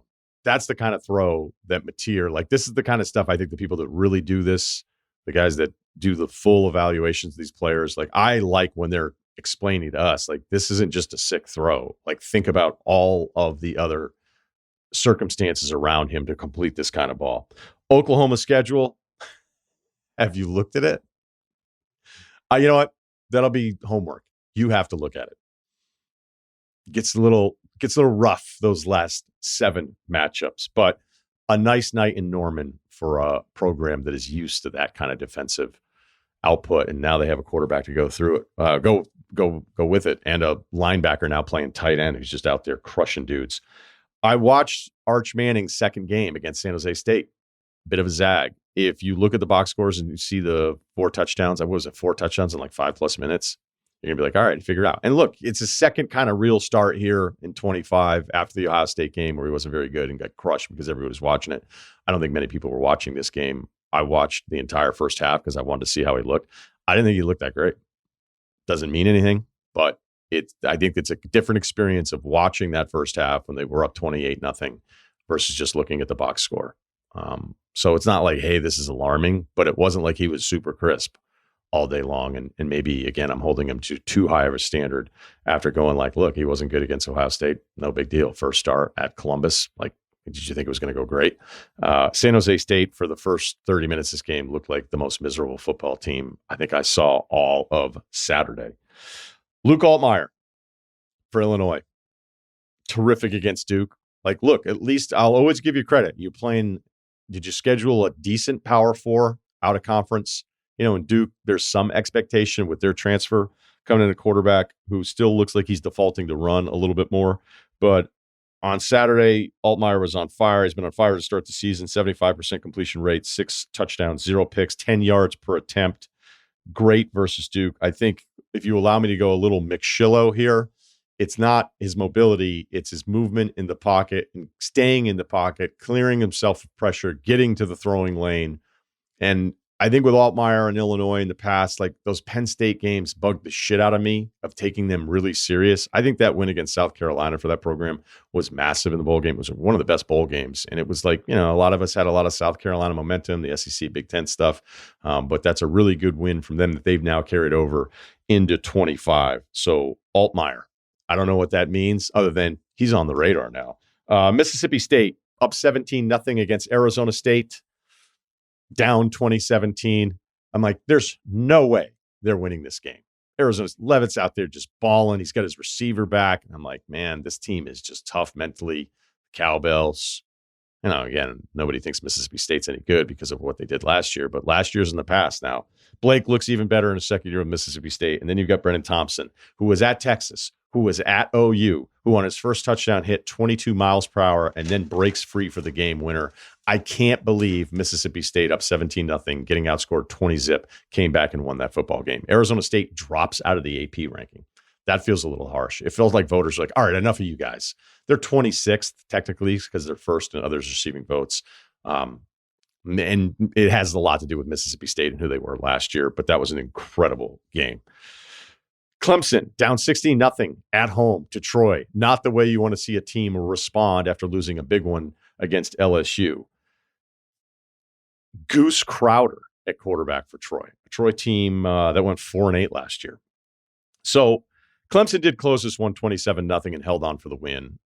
I don't know how this game is going to play out because it feels like after the LSU loss, you'd like to see Clemson come out and just destroy a non-power team, right? And that was not the case. But it was also a very weird first half, including a pick 6 from Klubnik at his own 1 yard line. So Troy was playing, Goose was dealing. So it wasn't like a kickoff return, pick 6, fumble at the 1, where it's just like, how does that? But there was a lot of stuff in this game that was a little weird. And it feels like, I don't know if it's just, hey, everyone's off Clemson as a title contender, because I think that would be a mistake. But that was not what everybody wanted to see. But if you'd watched the first half of it, I do think more reasonable people could go, okay, this is just kind of a weird deal, because you're thinking there shouldn't be any LSU hangover. You should be mad at the world, even down, I think, 3 important starters, including Williams at receiver. But again, it was Troy. So nobody's going to feel bad for you when you're missing a couple dudes and you're Clemson, because then you look at a team like Bama, who responds 73-0 against Louisiana Monroe. You may remember Louisiana Monroe in the Bama history books, because in Saban's first season in 2006, he lost Louisiana Monroe, second It's the last game of the season before losing to Auburn in the Iron Bowl to finish out 6-6. They won the bowl game 7-6. So I remember I was like, man, this Saban guy, like this was actually happening. Like I thought this guy was going to be good. They lost to UL Monroe. It worked out because it's the only obviously 6-loss season he had at Bama. He only had a 3-loss season one other time.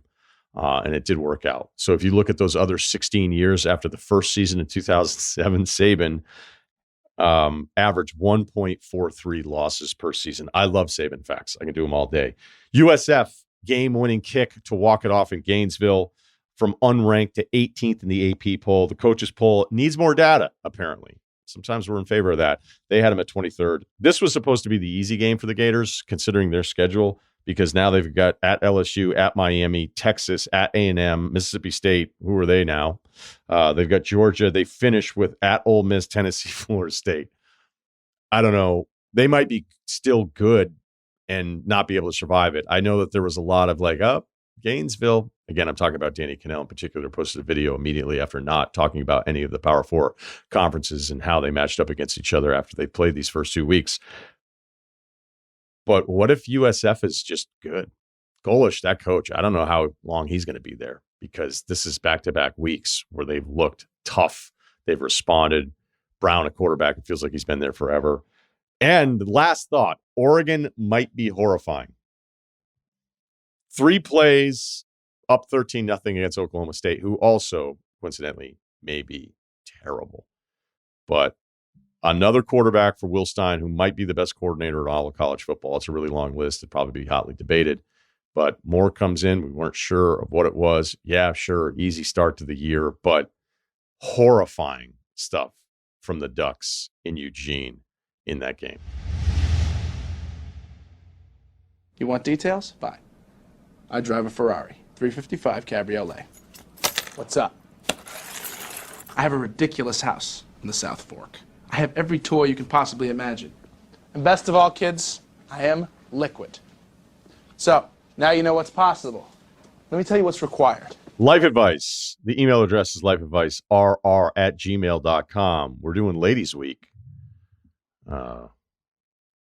soon, but we don't know.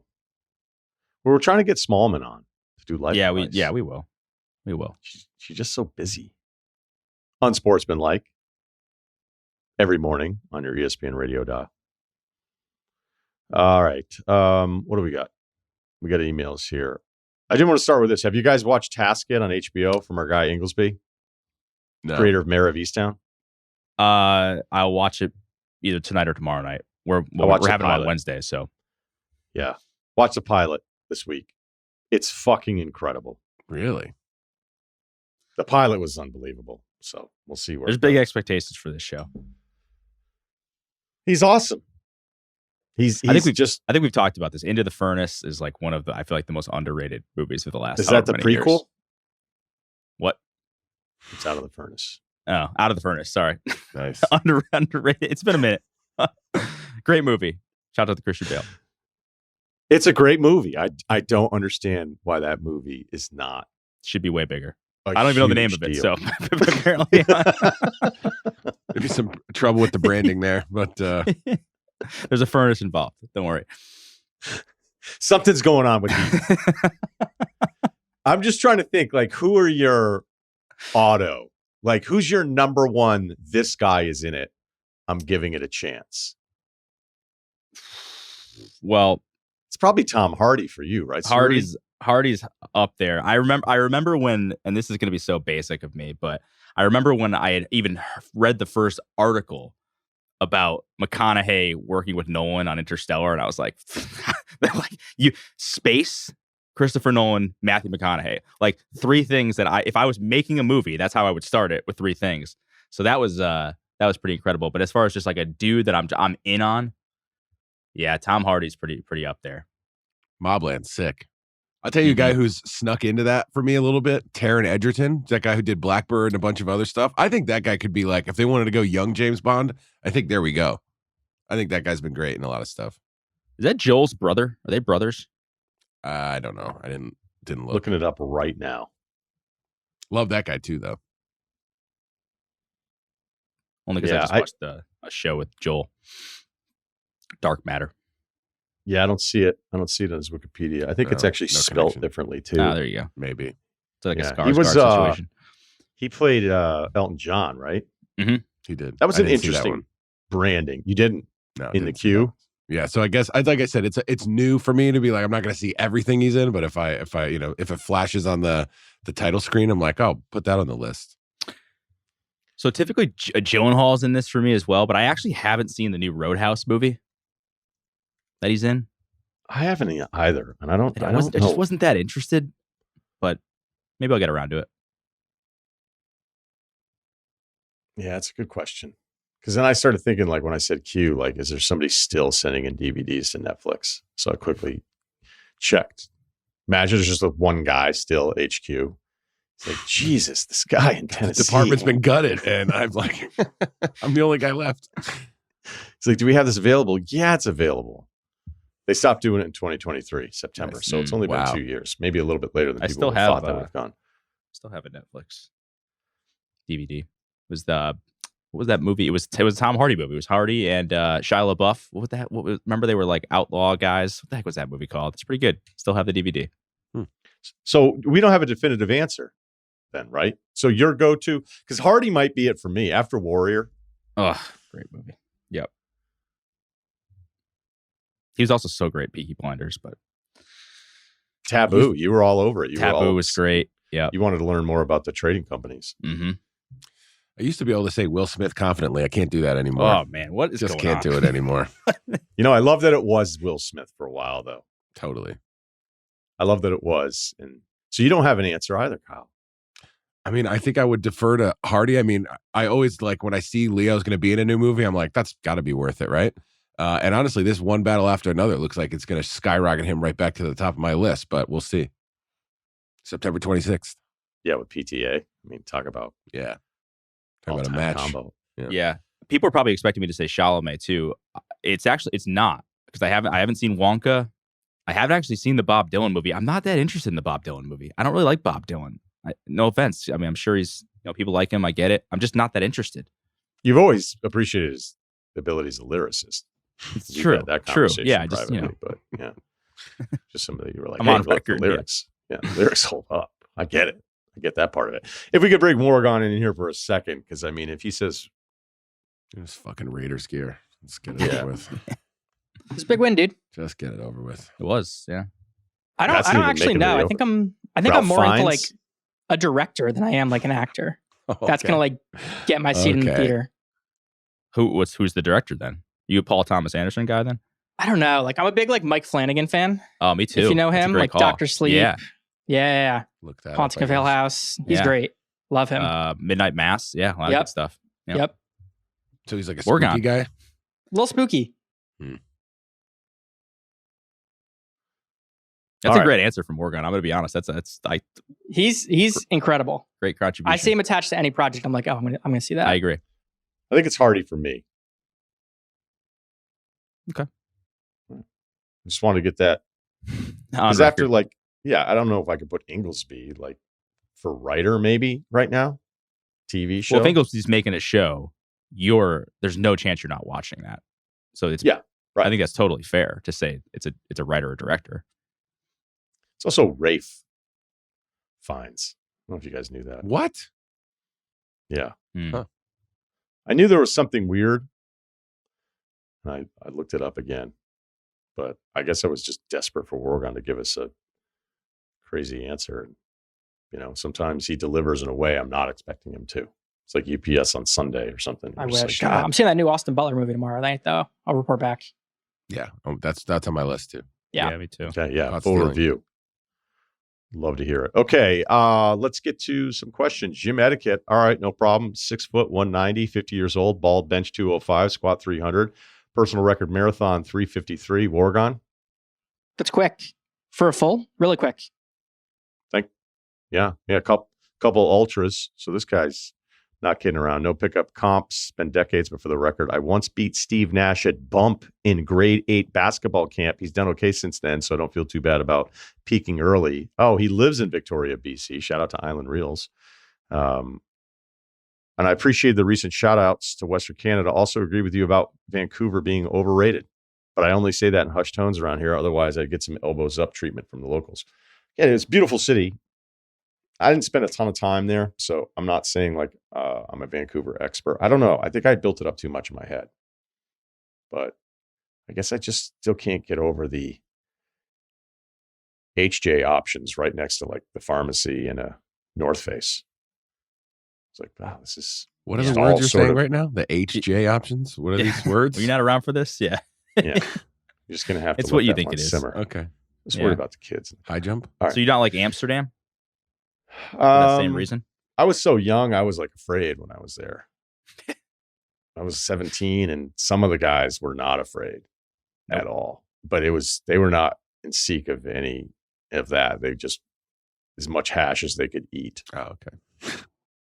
And I had like 2 beers and thought I was like a badass. All right. After years of running, I finally joined a gym, figuring I'll need more cardio as I head into my 50s. It's been good. I'm seeing benefits, but the gym's a small neighborhood place with limited equipment. People are polite, but nobody talks. Everybody's in headphones scrolling between sets. Basically, it's like every other public place these days.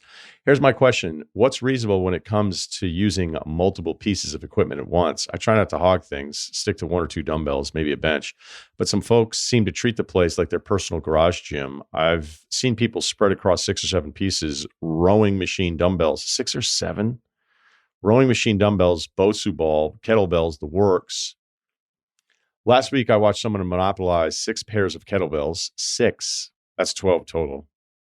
My breaking point was the lone lat pull-down machine. I was mid-back shoulder workout, hoping it finished there, but one woman parked her big-ass Stanley Cup on the seat, then rotated between dumbbell presses, long phone breaks, occasional half-hearted lat pull-down set. I ended up doing Canadian conflict resolution, a.k.a. swallowing my frustration, saying nothing, and quietly switching to cable rows.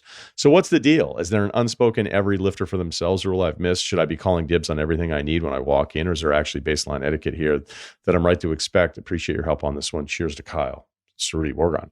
Yeah, look, that sucks. It sounds terrible. That's not normal. I mean, if you're new to the gym, I guess you could think that's a little crazy. I went Monday, Labor Day. It's the busiest day I've ever seen in my life. And it was Lord of the Flies. It was absolute chaos. I was doing like pull-ups and band work and shit because I was just like, whatever, I'm not even going to, because if anybody got a bench, then they were never, ever leaving it.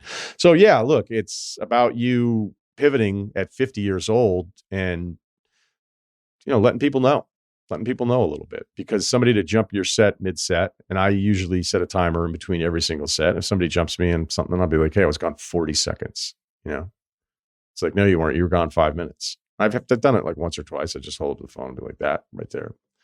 We're at 48, 49, 50, 51. I'm like, like you just made up. Like if you were going to make you have a up dash cam right there. It's like for those moments.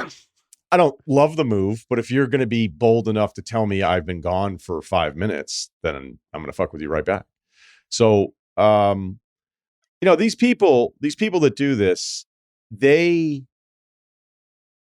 have 1, no shame, and 2, expect to get away with it because too many people are silent. I'm not starting to try to, I don't have time to start a movement right now, but I would say the reason you're taking these L's is because they expect you to. So you don't have to be a dick about it. You're like, hey, I wasn't done. Stern, efficient, no nonsense. You can even throw in a little fake smile. Hey, I wasn't done. Do you mind if I finish? And then see where it goes from there. And then if the person turns into an asshole, then it's great because you're like, cool. Now I'm not even worried about you potentially making the mistake, right? Because there's always times like I'll freak out. I'll even look like, oh, did somebody just leave that? I might even give it a minute and look around, And then if somebody's like, hey, I wasn't done, no problem, because I know how it feels. Right back at you. But it sounds like these are not seasoned people if it's kind of a small little neighborhood place. And if somebody's taking up 6 pieces of equipment, she's not going to stop until somebody says something to her. Anything else? No, you're right. I mean, I think I'm always in these situations, I'm always like thinking about, well, just go and sit down while as soon as, if she's on her 6th circuit thing, wait until she's, moves and it's going to be 5 more machines till she's back. But I don't know if I'd want to like myself, just like, I'll just work in without asking anybody. So I would defer to you. I think it always sounds from where I'm sitting in my office that like, just do it, man. But this guy's Canadian, so he might already be at a disadvantage. And also, I don't really know. I don't really know that feeling so well anymore. It's been a while since I've paused my Golds membership. So I just say I defer to Ryan. Yeah, younger me would have absolutely moved the Stanley mug or the Stanley cup. That's insane. Just putting water bottles on top of equipment to go do something else. Yeah, like that's a placeholder. Cup, that mug would not have been there. This isn't an Easter egg hunt, yeah. But like older me, I don't know. I feel like I've become less confrontational in these situations. I'm like more Canadian now. And I'm just like, I don't know. But, you're getting more Canadian. I had 0% Canadian me. Now I'm like, I don't know. I don't know. I just am like, am I really gonna, my mid to late 30s, am I really gonna just like start fights with people at the gym? Like, yeah, I don't. The only time I ever just am irrationally mad is on the road, which I don't think is unique at all. But at the gym, I don't know. I think I probably just keep it moving, try to find another machine. Yeah, you don't have to be a jerk. You be really, really polite. And then the second they are like, well, I'm actually using it. And you can be like, you're using that. Be like, oh, you got a busy day. Wow. You're doing a full body, huh? I think that's what he needs. He needs a couple of one-liners from you when this thing inevitably goes left. So that's good. It's a busy day. So think about a couple of those because the tensions are high. This guy's probably, like he said, he's Canadian, doesn't like this type of stuff. He's probably like getting a little red in the face there. So if he has a couple like one-liners he can pull out of his pocket like that, well, busy day, you got this, and that. That's nice. He might feel more confident about actually, acting on this. Quick little, hey, can I hire you as my trainer? Oh, geez, you got a lot going on. You're really efficient. Like, I'm going to grab a pen and write down the things you're not using. Yeah, what? Just so I can keep track of it. Dude, you're nailing it right now. This is real life advice. Okay. Urgent. Do I join a frat? Russillo and friends. I don't care if you respond to the pod or just email back. I'm probably never just emailing back. I need advice. No. 8'10". Wait, 8 foot? No, 18. That makes more sense. 18, 5'10", 155 week. Hey, dude, don't worry about it, brother. I think when I hit 170, I was like, fucking sweet. 170. Look at me. I'm enormous. My basketball comp is Mark Titus. I love the game more than anyone, but I scored 5 points my senior year. My God. That tells you anything. Beyond unathletic. Titus played Division I basketball, unlike me, but you get where I'm going. I know, but I just feel like that's a bit. Like Titus, how pretty good sure he had scored to be. more than 5 points his senior year in high school in Indiana, dude. Yeah. I'm a freshman at Clemson and cannot decide if I should join a fraternity. I decided to rush last minute, fell behind the 8 ball, not making the connections to join some of my top options originally. It's also hard because I know nobody because I'm from outside the Chicago area. I signed up for 5, heard back from 2 I knew the least about and had the least interest in. After learning more about them, 1, however, I started to like guys, but still don't feel 100% that's the spot for me. I feel confident I'll get a bid, but I don't know if I should take it. I could always wait until the spring and rush then with a better understanding, but want to join now so I can meet people sooner and worry I'll feel left out and bored for a semester. I like some of the kids planning to pledge the house, but I'm worried to say yes is all I know. And there could be better. Hoping you could help because I remember saying you joined a fraternity. Love the pod. Hoping for an answer. But, this was 5 days ago.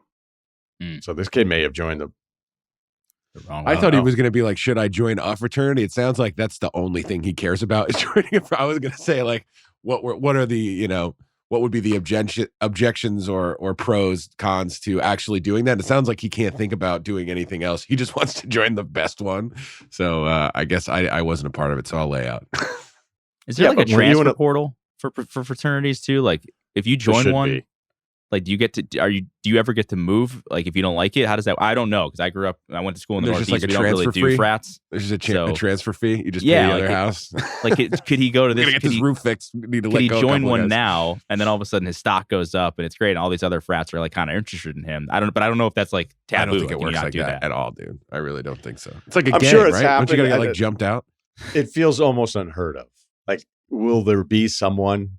I mean, you know how cool you would have to be for everyone to be okay with like a lesser fraternity for the coolest one to go, we don't care that you went to Eastern Connecticut, No, I don't know why I said Eastern Connecticut. It's just, the Connecticut roots and Ceruti. Yeah, Willimantic, what's up?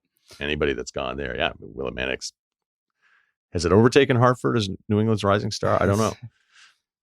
It leads the state in some things. I'll just leave it at that. All right. Well, better than being average, right? So Okay, this kid may have already joined. So this email, we could have changed this kid's life with an earlier answer. And now I almost feel guilty about the whole thing. The spring thing, I don't know if that matters anymore, but I remember going in thinking I would join in the spring. I was like, let me get my bearings, get everything right. My father was like, you're absolutely not doing this. It was one of the first times ever. I was like, well, I'm not listening. And then when I talked to like the older guys, they're like, you're going to be a spring loser. I mean, that's all I had to hear. I was like, all right. Like, yeah, there's guys your own age who did this fucking 4 months ago who like, yeah, you were basically a dirt to them, right? I don't know. Well, let me ask you this, though, because I don't know anything, though. So you like get to school as a freshman and then you like immediately start figuring out what frat you're going to go in. Syllabus week, then rush week. I think that's how it happens. I feel like you don't know anything yet. You know, when you want the lay of the land. It's probably but sometimes you'll know. Like I knew exactly where I wanted to be before I was even there. Like I knew during the summer because I knew like this is the one that's considered the best one. But how did you know? Like was this like research? Or did you talk to people? Yeah, we didn't have Google. I was LexisNexis, just the local library rankings. No, there was older guys. I mean, it was, I went to high school in Massachusetts. It was UVM. It wasn't like I was going to a foreign country. So there was older guys that were around and they were like, this one sucks. This one is this one is this, whatever. And then, so like the one I wanted was the only one I wanted. And if I didn't get into that one, I wasn't going to do anything else. And within 2 weeks, I was a pledge. I mean, it's fucking stupid. I just turned 18. I've got like 20. I mean, the whole concept now that I'm older, it's like I got a 20-year-old telling me what to do, and I'm out of the house for the first time ever in like 2 weeks. So, right. Yeah, but the spring thing, I don't know if the spring fall thing is even a thing. It's probably more of a school thing, the whole deal. But yeah, I don't think it's necessary. Maybe it's more necessary in the southern schools. I think you could have gone through a northeast school and it wouldn't have mattered. And by the time you're a sophomore, you're all going to have the same friends. We had a lot of friends that weren't even in it. It didn't really matter. It just sped up the process. It sped up the process a little bit on the social part of it. And yeah, like, to be honest with you, thinking back, it's pretty stupid that all of a sudden you could join some place and girls would be interested in you. Like, girls like that guy? Be like, yep. Like, people do this typical SEC couple picture thing now. It's so funny though. Yeah, but like sometimes it's like, you think this guy's like a dick. It's great. Yeah, you think he's a disaster. I mean, he's just rocking whatever 20-year-old thing in haircut and polo shirt, and like that's the look. I mean, our look with the Patagonia vests and the hip packs and the pull down game hats, like we were all fucking clones of each other. It's like, man, that guy's so cool. He looks exactly like 60 other dudes. That house is the best. I mean, it's whatever. We're young. I mean, you could say it'd be embarrassing, but it would be pretty dismissive of just the way things work and how everybody kind of ends up wanting to look like each other instead of standing out for fear of ridicule. But I would, again, it might be too late, but I wouldn't just join something because it's the only one that's interested in you. And I don't know what you have to do. I think in the South, you have to like really put in the time and show up to the rush events, maybe know somebody, put in the work. And it sounds like because you're not from there, you didn't do any of that kind of stuff. So maybe you're going to meet a ton of great guys, but I don't know. I mean, again, this sounds stupid, but like, I don't know how cool you are. Right. Damn near 50 active chapters of fraternities and sororities at Clemson. That's a lot. There was probably like 8 at Potsdam, boys and girls. Is the Latino one you were in recognized? Let me check. I know they're not recognized at Potsdam anymore. Underground. I think there was 2 frats at Quinnipiac. Multicultural Greek Council. I don't think that's what it is. This is like getting harder to read with all the non-English words. I don't know what to do. It might be too late. Well, I figured Ryan's answer would be don't join because like you don't want to pick the wrong one. We don't want to commit to the wrong thing. That is my advice. Yeah, that is my advice. You're right. Which I think is the right answer. Like, why would you join this thing just because you feel pressure? Like, would you rather have no friends or few friends or friends that you don't really like or you don't like think are cool? Like I feel like I'd rather have no friends, I think. Honestly, when I was like getting like courted, I pulled that off for like 3 semesters where I just kept like backing out. I'd get to go to the parties that like a lot of people could, but then like I'd back out and be like, dude, my grades are just not here. And some of those guys I met that were closer to my age, they were just like in like quieter moments. They were like, I fucking hate like 80% of these guys. And I was just like, really? You're locked in, huh? Wow. Yeah, that's the other misnomer. Is like you just like everybody. It's like, nope, No, dude. that's not true These guys are at all. fucking But assholes. I remember when I first got to school, guys were kind of like, what are you going to do? What do you think you're going to do? When, and I remember like one kid being like, well, this one place I know, like anybody can get a bid there if it's that important to you. I was like, well, it's the automatic like disqualifier. Like, why the fuck would I want to do that? Like, what's their pledging? It's like they do this 3-day retreat and then you're in. It's like, so you bring a sleeping bag Friday and then Sunday night, you're good to go. Like, that's not how I'd want the Marines to be trained. Mm. So, Yeah, my fraternity guys aren't in Clemson. They have no representation in Clemson. Just so you know. you just go down there and fake Damn. handshake it. It's like the same handshake for like 20 of the same fraternities or 20 different fraternities. All right. So yeah, good luck. Keep us posted. That'll do it for life advice today. That'll do it for the show. Thanks to Worgon. Thanks to Jonathan Frias. Thanks to Ceruti. Thanks to Kyle. I'm going to do this just because I want to. Lost a friend this weekend, and I want to just dedicate the pod to Yuck. Ryen Russillo Podcast, Ringer Spotify.